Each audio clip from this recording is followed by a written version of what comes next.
publicado en varias ocasiones, empezando con la revista de Dramatus.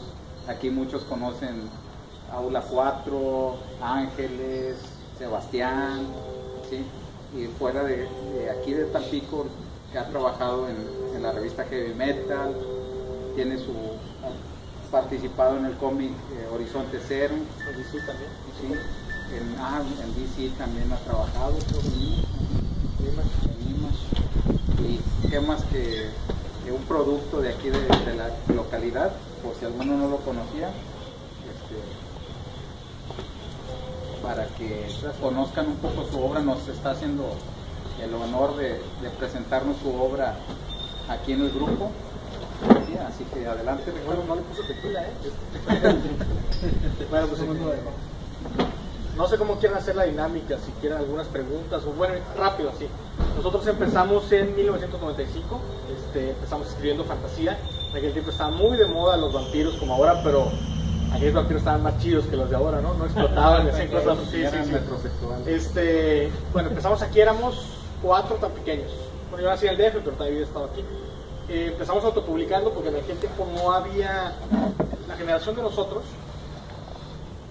había una industria muy grande de la historieta mexicana, grandísima, competía con Japón, con Estados Unidos en los 60s, todavía en los 70s. Los datos, ¿no? Vendía creo que un millón de ejemplares a la semana. Ay, no recuerdo tanto, pero Memín y Lágrimas y Risas, algo así, a la semana. O sea, eso no lo vende, nunca lo vendió ni siquiera X-Men. Entonces, bueno, empezamos así como el Borras, nos aventamos sin saber absolutamente nada de cómics, o sea, nada más la pasión por hacer historieta. No éramos los únicos. Era interesante porque en el 95, pues, los que están más veteranos de aquí van a recordar que no había internet, ¿no? Si querías mandar algo como dibujo era por fax y era carísimo. Entonces, bueno, empezamos a darnos cuenta de que había mucha banda en la República con los mismos intereses, pero bien raro, diferentes influencias. Por ejemplo, si caminabas más al noreste, hacia Monterrey, era una influencia un poquito, era onda pre-manga, pero ya tenía algunas, digamos, de las virtudes que trajo el manga, o sea, un dinamismo a las viñetas, la estética un poquito más estilizada. Si te ibas más al centro era un poco más realista el asunto, ¿no? Y más de corte social. Bueno, el chiste es que en el 94 creo que fue la primera convención grande en México. Ahí fue cuando yo me di cuenta que había mucha banda que quería hacer cómics, mucha, pero no estaban haciéndose cómics. Había un cómic, no sé si lo recuerdan, el Gallito Comics, ¿no? Bueno, era tipo la heavy metal gringas. Son autores que ahorita están trabajando todo medio nacional como en el extranjero. En aquel tiempo empezaban, eran como 3-4 años mayores que nosotros. De ese 94 al 95, que fue el segundo evento grande en México, todos los que estábamos queriendo hacer cómics ya lo habíamos hecho, de una manera así, a como Dios lo debe entender, ¿no? Y las imprentas eran carísimas en aquel tiempo. No sé, tú recuerdas, el rotulado que ahora se hace en computadora era a mano, ¿no? Y si la regabas, ya la había regado y se habían luego las correcciones, bueno. En aquel tiempo éramos como, yo creo que unos 60, 70 comiqueros, estudios, pequeños estudios, 40, 60 que estábamos publicando. Fue una época muy, muy chida, del 95 al 2000. Llevabas 1000 ejemplares a un evento, se te vendían 1000 ejemplares. De repente en el 2000 vino un quiebre feo, tanto, bueno, yo creo que ya todos compraban cómics para el 2000, ¿no? Tanto de mercancía nacional como extranjera, las franquicias. Entonces cuando Vid empezó a tener un poco de problemas que todavía no se hacía público, ¿no? Y empezó a dejar de publicar. Del 2000 al 2005 casi todos nos perdimos. Y yo seguía publicando, pero ya era cada vez más difícil. Yo soy escritor, no soy artista. Entonces era más difícil porque muchos compañeros dieron el brinco a Estados Unidos por ahí en el 98, 99, y bueno, se olvidaron de la banda con quien empezaron, ¿no? En 2005 empiezo yo, regreso ya activamente al cómic, y para el 2007 me abren las puertas Heavy Metal. Heavy Metal es una revista gringa de corte adulto, no necesariamente sexual, o sea, adulto que es violento, es bonquetón de repente. El dueño, hasta hace poco todavía es el dueño, es Kevin Eastman, es el creador de las Tortugas Ninja. No mucho que ver, ¿no? Pero entonces él apoya mucho talento internacional. Y lo chido de la revista es que te dicen, haz lo que tú quieras hacer, ¿no? Porque él está en contra de, por ejemplo, Marvel y DC, que te dicen cómo hacer las cosas, cómo llevar la franquicia. Dice, aquí tú haz las cosas, preséntamelas y si nos late, pues la publicamos, ¿no? Y te voy a pagar por publicar, porque también los creativos tenemos que vivir de algo. Bueno, hasta la fecha sigo trabajando en esa revista en Heavy Metal. En el 2009 ganamos un concurso de comics. Era un concurso, fue 2 años antes de que saliera el iPad, algo así. Los cómics digitales todavía no tenían la hoja que están teniendo ahorita. Era un concurso mensual de DC Comics, que era como un Big Brother. Era el que tenga más amigos gana, ¿no? Y afortunadamente tenemos muchos amigos. Un brasileño, 3 mexicanos, ganamos un contrato por 1 año. De hecho, no sé si alguien compra cómics digitales de aquí. ¿Nadie? Comixology. En Comixology pueden meterse en comixology.com. Ahí buscan Yarena y van a ver un par de cómics digitales de nosotros. Uno de ellos todavía es parte de DC. Y bueno, trabajamos en Image. Digo trabajamos porque somos un grupo. Por ejemplo, este cuate, Axel Medellín, el portadista de Horizonte Cero, ella tiene 3 años trabajando en Image. Ese Elephant Man no lo traen a México todavía, ¿no? Elephant Man, no, de Richard Starkey. Y bueno, somos como, no sé, 8 o 9 mexicanos que estamos en la Heavy Metal, no de planta, porque no es un contrato de planta, pero sí que cada 2 o 3 meses nos vas a ver publicando ahí. Y bueno, ya somos un buen de mexicanos, como unos 30 que estamos trabajando en Marvel, en DC, en diferentes cosas, ¿no?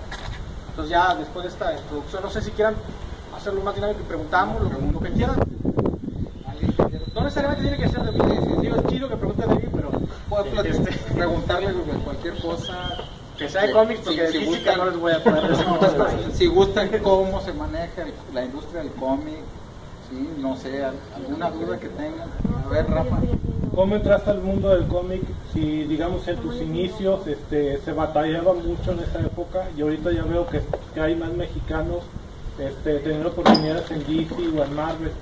Sí, mira, ahorita como acaba de comentar, al principio, en el 95, era fácil publicar si conseguías el dinero, porque tú te acordarás cómo batallamos en aquel tiempo para conseguirlo, ¿no? Porque un tiraje que hoy te cuesta, al precio de hoy te cuesta 6,000, 7,000 pesos, en aquel tiempo te costaba 15, 20,000. De aquel tiempo, del 94, 95, sí, tenías que buscar dónde, ¿no? Pero si tenías dinero era relativamente ya fácil publicar, o sea, se había democratizado la manera de publicar.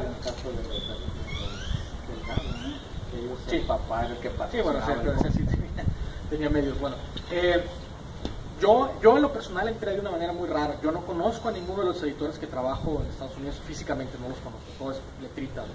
Tienen bonita letra algunos, no tanto. Yo entré mandando. Y es una traba que tenemos muchos los mexicanos, de que te dicen editor y, caray, es un igual que nosotros, ¿no? Afortunadamente el trabajo de nosotros le gustó mucho a este cuate Kevin Eastman, y él nos abrió las puertas. De hecho él nos abrió las puertas para entrar a Image. Yo no me he logrado acomodar en Image, pero ya bueno, tanto el Felipe Sobreiro, colorista de Brasil que trabaja con nosotros, está de planta en Image, también Axel Medellín. La mayoría lo que hacía hasta hace poco era formarse a presentar un portafolio en algún evento, ¿no? Ahorita ven que está La Mole, está Festo, bueno, ya están trayendo editores. Antes era lanzarse, sobre todo a San Diego, que ya no es muy conveniente lanzarse a San Diego, porque estás compitiendo con Robert Downey, con Scarlett y con todas las figuras, ¿no? Que es un mercadotecnia. Exacto, entonces hay que buscar, lo que están haciendo muchos los artistas es buscar eventos más pequeños, donde el editor te pueda checar el portafolio y en la noche le invitas unas chelas y ya. No, es en serio, muchos trachos se hacen así, porque bueno, ya te van conociendo como persona, ¿no? Como escritor es un poco diferente. Como escritor lo que tienes que hacer es publicar, y bueno, afortunadamente de repente ya alguna publicación, en México sí me pasa que alguna publicación, algún editor la ve, pequeño, grande, y conecta. Para cómics de este tipo de autor, o para cómics, no sé, hemos hecho cómics para Caja Popular, para CFE, cosas nada más ya de empresariales, ¿no? Que no es mi tirada, pero bueno, a veces también hay que usar, y aparte es un buen ejercicio, ¿no? Hacer otras cosas que no está la musa ahí, ¿no? Es más de oficio. Entrar al mundo de los cómics no es tan difícil como se piensa. Lo difícil es mantenerse y hacer una carrera de eso. Hay muchos chavos que trabajan en cómics que no viven de cómics, entonces es una ilusión, ¿no? Son, no sé, ingenieros de día y comiqueros de noche. al momento en que dejes de ser ingeniero no te va a resultar esto, ¿no? Entonces, yo en lo personal, yo hace mucho, yo no recomiendo a nadie que deje su carrera y que deje su trabajo, está difícil. En el momento en que se va a aventar uno en la industria del entretenimiento, tiene que tomarlo como un trabajo, porque es muy chido. Uno puede estar trabajando a las 4 de la mañana y dormirse a las 10 de la mañana, pero tienes que regresar a trabajar de nuevo en la tarde, ¿no? Porque si no, no va a pasar nada ahorita, pero no va a llegar un cheque 2 o 3 meses después. Entonces ahí es donde empieza el problema, me empieza a decir, caray, a mí me gusta comer 3 veces al día, ¿no? Pero en sí entrar no es tan difícil como se piensa. ¿Por qué? Porque ahora sí es mucho más democrático. En este momento, si alguno de ustedes dibuja, escribe, se puede juntar, puede subir su cómic a la web, puede intentar venderlo a Comixology, por ejemplo, que es diferente, ¿no? Un webcómic o un cómic digital. Las imprentas son relativamente baratas, hay imprentas que puedes hacer de 50 ejemplares, digamos, en 20 si quieres. Pero ya mantenerse y hacerlo como carrera, pues, donde tienes que tomar decisiones. Por ejemplo, comentaba que Maya de que mi interés no es tanto trabajar en Marvel y DC. O sea, si tuviera esa oportunidad, Vértigo probablemente, DC Vértigo, lo he intentado varias veces. Hay un editor, un asistente de editor, que es uno de los mejores consejos que me han dado. Me dijeron, no te hagas amigo de los editores, hazte amigo de los que son los asistentes editoriales, porque ellos están buscando gente que cuando logren subir a editor ya van a tener sus equipos armados, ¿no? Me ha apoyado mucho en cuestión de cómo se manejan las cosas dentro de Vértigo. Pero inclusive me dijo que ustedes hayan trabajado en DC propiamente, que no es en superhéroes, pero tiene el logo de DC. En Vértigo es un lugar muy cerrado. Bueno, a mí me interesaría trabajar ahí como onda personal y como carrera, por lo que yo hago. Pero ahí ya tienes que sentarte y decir, bueno, ¿qué quiero hacer? ¿Qué planteas en este año, en 3 años, en 5 años? Y a verlo como cualquier carrera que ustedes ejerzan, cualquier oficio. Gracias. ¿Alguien más? Compañero. ¿Alguna mala experiencia que hayas tenido dentro de la industria? Siempre muchas, sobre todo aquí en México.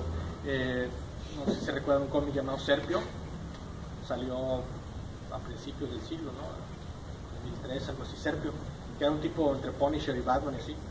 Los contrataron a varios, de hecho me hicieron ir a firmar un contrato, yo pagando, irme a México, así de un día para otro. Era una empresa grande, se supone, y creo que el cuate trabaja en TV Azteca.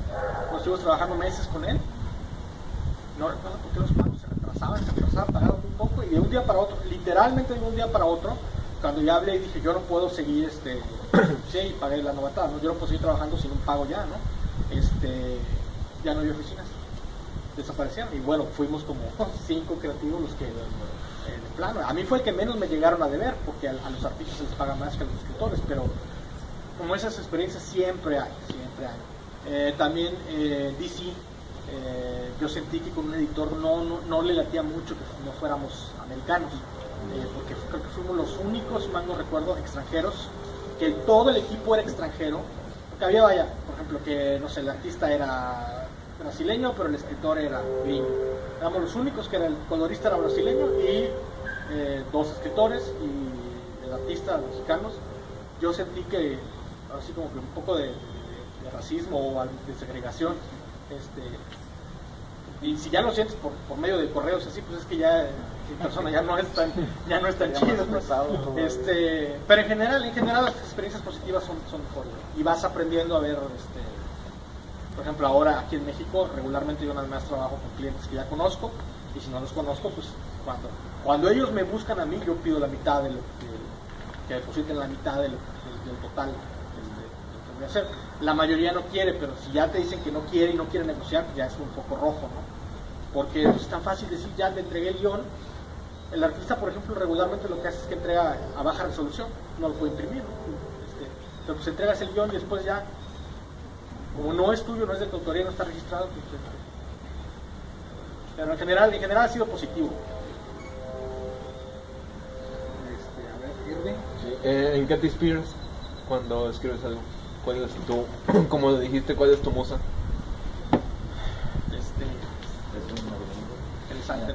No, mira, es que hay veces que sí llega la inspiración, o sea, sí de repente hay una imagen, a ver, de repente son imágenes y de ahí voy construyendo una historia, pero regularmente espero que el oficio sea mucho más arriba que la inspiración, porque la inspiración no llega siempre y el oficio siempre está ahí, siempre tienes que escribir, todos los días tienes que escribir. así como todavía hay que dibujar, hay que hacer cualquier trabajo, ¿no? Yo lo que hago regularmente es cuando de plano no me siento vivo. Mucho de la obra que pretendemos hacer tiene algo de contenido filosófico social. Me pongo a leer problemas sociales, no sé, por ejemplo, hicimos una historia, salió en Heavy Metal de migración. Migración es un tema que nos atañe a todos los mexicanos, ¿no? Yo no quería hacerlo, nada más me dieron 4 páginas, porque de hecho eso no iba para Heavy Metal, iba para un magazine inglés que no salió. Entonces, traía un rollo de los sueños y la migración, de cómo los migrantes, cuando alguien migra a otro país, lleva sueños, ¿no? Y esos sueños se construyen las naciones, ¿no? Estados Unidos está construida a base de los sueños de los trabajadores de todo el mundo, ¿no? Desde que empezó, ¿no? Pero son los más explotados, ¿no? Esos sueños son pesadillas. Bueno, ahí se va haciendo la metáfora, pero esa metáfora salió porque estaba leyendo algo de, una noticia de que golpearon a tantos ilegales en Texas, algo así, ¿no? Regularmente viene el chispazo, pero tiene que ser como un cóctel que se va formando. Este escritor, no se lo ubica, Warren Ellis, inglés. Sí. Bueno, él dice eso, que hay un escritor que siempre tiene que estar pensando. O sea, siempre tienes que estar trabajando, pensando, todos estamos pensando siempre. Y que ir formando el cóctel es hacer esto, convivir con o sea, es raro el escritor. Alan Moore, por ejemplo, es un escritor muy raro, que siempre es un recluso, ¿no? Hay que convivir, hay que vivir, hay que leer, hay que proponer, hay que intercambiar ideas. Luego a veces con algunos escritores nos juntamos o artistas estamos intercambiando ideas. Lo interesante es cuando tú ves, por ejemplo, esto me cayó el 20 hace un tiempo, decían que, por ejemplo, el escritor Neil Gaiman es muy Sandman, de la película Coraline, es muy generoso con sus ideas, ¿no? Y eso es muy chido porque tú te encuentras raza que es muy generosa. Estás platicando y no dices, te va a robar mi única idea. Detrás, si me va a robar mi única idea, pues ya no te dediques a esto, ¿no? Porque o sea, siempre hay que estar ideando cosas, ¿no? Y a veces sale, a veces no, a veces lo que sale no es lo que estabas pensando. Es muy chido porque empiezas, por ejemplo, yo trabajo mucho con Abraham Martínez, que es de acá, de la prepa, ¿no? Él es ingeniero químico.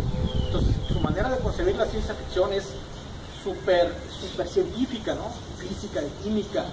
Y la mía es más social. Entonces, bueno, inclusive cuando no estamos colaborando en la misma obra, pues nos estamos intercambiando puntos de vista, y cómo le harías acá, no, pues así, hacer. No somos los únicos. Eso ahí se enriquece la obra y es de donde salen las ideas. Pero no hay nadie te va a dar una fórmula. A Neil Gaiman le preguntaba precisamente mucho eso y decía, pues aquí tengo un sombrerito donde voy sacando, ¿no? ¿Alguien más que quiera preguntar algo? Antonio, que va llegando. ¿Tú mismo? Sí, bueno, ver otro. ¿Has llegado a conocer a tu héroe? A James O'Barr, por ejemplo, el creador del Cuervo. Lo conocí el 2012 en la Ciudad de México. Muy serio. Sí, no, cuando no está tomado, es muy serio. No, ya ha tomado, de noche nos fuimos, Expresa tus Sí, ideas. pues, es que, bueno, su obra me gustaba mucho. De hecho, las primeras obras mías parece que calcadas, digo no calcadas, son muy talentosos, inspiradas en él, ¿no? Entonces, bueno, una amiga en común nos invitó a tomar en la noche, la colorista gringa que estaba ahí en la mole del 2012, y bueno, fuimos, nada más creo que éramos el Pato Delgado que trabaja en Spider-Man, Paco Medina que trabaja en X-Men y yo de Mexicanos. Los demás eran los invitados pesados de la mole en aquel momento. Y James O'Barr pues, coincidió que estaba sentado enfrente de mí y empezó a tomar, ¿no? Y claro que ellos llegaron y pidieron lo más caro, ¿no? Vodka del más caro. Y digo, ay, caray, a ver, la Heavy Metal no paga tanto, ¿no? Y de repente el poeta me dice, vamos a fumar, ¿no? No fumo, no, acompáñame, vamos. Paco Medina y yo, y ahí se empezó a platicar mucho y fue una experiencia muy grata porque, por ejemplo, me contó, se nota que tal lo siente el señor, había una leyenda urbana de que su obra salió porque su esposa, su prometida, que estaba a meses de casarse, la mataron.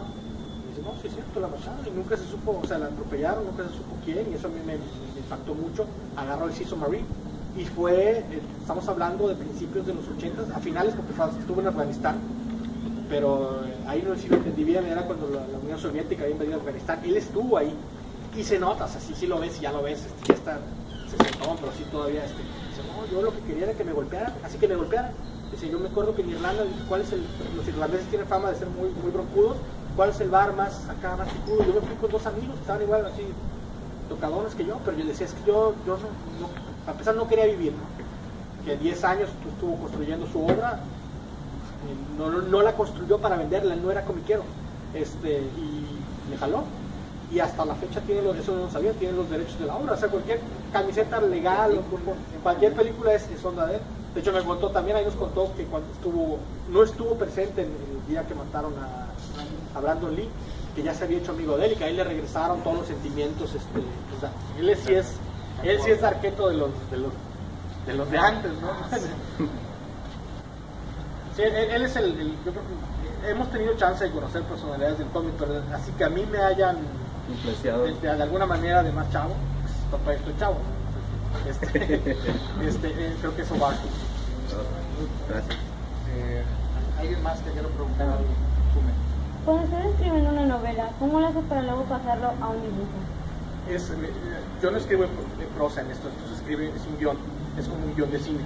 Es, por ejemplo, vamos a suponer que esto fuera una imagen, ¿no?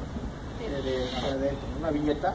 Yo diría, página tal, viñeta tal, vemos al tal personaje que está flotando, bla, bla, todo, inclusive movimientos de la cámara, si es que uno los maneja, no es necesario, pero es divides viñeta por viñeta. Por ejemplo, aquí, 1, 2, 3, 4, 5, 6, el guión debe tener 6 viñetas, o sea, escribí 6 viñetas, pues esto no escribí yo, pero 6 viñetas, le das chance al artista de que proyecte sus cosas. Al final de cuentas, tú funcionas como el director y el artista está dando la cara, es el artista, ¿no? Es el que mete ciertos manerismos a los personajes, ciertas poses, ciertos ritmos, pero es muy parecido a un guión de cine. No sé, si me buscan si les interesa esto, si me buscan en Facebook, RG Arena, ahí puedo poner links de pregunta y pongo links donde pueden bajar guiones ya en español y en inglés de cómics. Hay muchas maneras de hacer un guión de cómic. Hay gente que nada más describes toda la obra y el artista lo va interpretando. A mí no me gusta trabajar así porque siento que no estoy haciendo mi trabajo, siento que le estoy dando demasiada responsabilidad al artista, porque hay ciertas cosas. Por ejemplo, la influencia que yo tengo es muy cinemática y es mucho de... ¿Vieron?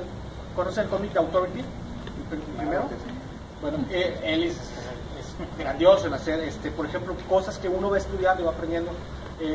Si ustedes se fijan en ese cómic, hay muchas cosas, por ejemplo, un Superman, Apolo, que sale del planeta y voltea y sonríe. Esa imagen probablemente a muchos se nos quedó grabada, porque te acerca al personaje, no tiene nada que ver con que están peleando contra el monstruo gigantesco que viene hacia la Tierra, pero es de alguna manera que en el cine es el momento que voltea el héroe, y sonríe, y dice, yo me identifico con este cuate, ¿no? Es como yo. Son muchos trucos que uno va aprendiendo, que es lo mismo que va aprendiendo el cine. Los actores no es recitar un diálogo, ¿no? Hola, ¿cómo estás? Te voy a matar. No es lo mismo, ¿no? Eso es trabajo del escritor en el guión. Hay muchas maneras de hacer guiones. Alan Moore, por ejemplo, sus guiones dice que son biblias, que una página son 15 páginas. Yo, por ejemplo, hace mucho me metí en la virtud o el vicio de que una página escrita por mí corresponde a una página de cómic. Regularmente nada más al principio, o la página 1 y la página 20 y tantos es cuando rompo esa regla, porque hay que escribir más cosas. ¿Por qué? Porque de esa manera, si es una sola página, yo trato de ser lo más conciso posible y no estar hablándole al artista de cuando yo era niño y tenía una novia y me dejó y por eso se llama así el personaje. No, eso lo puedes platicar en la chela, en un café, ¿no? Tu pregunta es muy parecido a lo que haría un guionista de cine. En prosa no vas a encontrar casi cómics, a menos que sea una adaptación. Que el escritor haya hecho una prosa, cualquier novela, ¿no? Harry Potter, y que Harry Potter el artista la agarre y la haga cómic. Creo que en un horizonte cero tenemos el proceso, no recuerdo cuál, de cómo es el asunto de los aquí.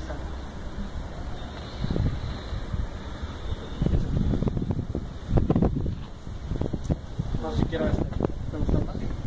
¿Alguien más? ¿Rafa? Ricardo, ¿qué tanta libertad te deja la revista Heavy Metal? Porque como tú sabes mejor que nosotros, en Marvel y en DC, bueno, sobre todo en Marvel, te dictan no sé, la historia, cómo lo quieren y todo. Ya ves que muchos artistas como John Romita, McFarlane se han quejado de que Marvel se mete en sus trabajos, no les dejan escribir o dibujar como ellos desean. ¿Tú has tenido ese tipo de problemas? No. De hecho, ahorita el problema es con DC, o sea, quien trabaja en DC es donde están más manejando micro las historias. Marvel hay un poco más de libertad al parecer. No, Heavy Metal al contrario. Heavy Metal, bueno, hay ciertas cosas, por ejemplo, mi contenido no tiene contenido sexual explícito, ¿no? No me interesa escribir, aunque bueno, por ejemplo, tuvimos el chance de conocer a Milo Manara hace poquito en Festo. De hecho, tuvimos el chance de, creo que también a Abraham Martínez,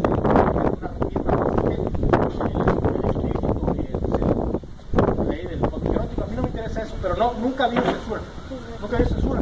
También uno, por ejemplo, yo sé que hay artistas que se han empeñado en la heavy metal en poner cierto contenido demasiado grotesco, ya sea sexual o violento, y que ha tenido problemas, por ejemplo, en Australia, o cuando pasa de la imprenta gringa a Canadá, retiran el tiraje. Entonces, pues es responsabilidad como de autor, es decir, si a mí no me interesa poner esto y no va con la historia, ¿para qué lo pongo y por qué le voy a causar problemas a alguien que me está apoyando? En otras empresas, otros compañeros, es que no hay muchos escritores trabajando en Estados Unidos fuera, muchos escritores mexicanos. Creo que somos como 4 escritores, artistas muchos. Los artistas es diferente, porque bueno, ellos ya, el escritor fue el que se peleó con el editor y vino la historia. Ahora uno tiene que entender, si yo trabajo en Spider-Man, pues hay cierto tipo de historias que se cuentan ahí, y el público de Spider-Man quiere ver ese tipo de historias. O sea, no es un cómic que vayas a hablar de filosofía postmodernista y cómo se contrapone al modernismo, no es el asunto, ¿no? Sí que puedes meter tu voz, obviamente. ¿Conocen a Hickman, Jonathan Hickman de Avengers ahorita? Bueno, él escribe chidísimo ciencia ficción. Y estás viendo Avengers, quítale Thor y quítale Capitán América, quítale todo lo superheroico y ponlo, estás hablando de superhombres, no es una diferencia tangible. El superhombre de la ciencia ficción al superhéroe acá mítico. Entonces, sí ha logrado meter su voz y respetar la franquicia, porque Marvel y DC, su asunto es vender franquicias. De hecho, ni vender cómics, es vender juguetes, películas y cosas así, ¿no? Heavy Metal es de las empresas junto a Image donde tienes más libertad. Lo que mencionabas de McFarlane no fue hace poco, fue hace 20 tantos años, cuando en Image nace precisamente por lo que dices. Eran gente que estaban vendiendo que 1 millón de ejemplares de X-Force, de X-Men, Spider-Man, y que estaban ganando lo mismo que el que vendía en aquel tiempo 100,000, ¿no? Y dicen, bueno, vamos a formar nuestra empresa. Decían que iban a tornar, pues, fecha sigue. Y si tienen chance de leer cómics de Image, yo les recomiendo vean, porque hay de todo. Hay cómics hechos por puras mujeres en Image. Todo el equipo es mujer, que eran en los 90s, ¿se acuerdan? Que era cosa rarísima ver mujeres en los cómics, ¿no? Porque, por ejemplo, el editor en Image dice que pues, el 50% de la población mundial es mujeres, ¿no? Y creo que el 40 y tantos % de las que leen cómics son mujeres, o sea, siempre 2-3% de diferencia, no son hombres. Hombres leemos o leen más a superhéroe, ¿no? Yo les recomiendo mucho los cómics de Image porque es donde hay más libertad. En Image están haciendo tu cómic y te ponen el sello de Image y te dicen cómo lo quieres manejar, ¿no? Inclusive ha habido 2 casos que son cómics que te venden horrible. El autor tiene que pagarle a la empresa porque si yo no lo puedo mantener, o sea, están viendo un poco, y que luego ha sido película. O sea, cómics históricos y cosas así que no les ha funcionado, pero dices, bueno, es tu asunto, si tú quieres pagar, y si la apuesta ha salido bien. Pero en Heavy Metal no, Heavy Metal al contrario. De hecho, lo que hace falta a veces es un editor en Heavy Metal, ciertas cosas, porque como hay mucho extranjero que publica ahí, de todo el mundo, luego hay historias que a veces están mal traducidas y cosas así, pero sí, libertad creativa, todo. Gracias.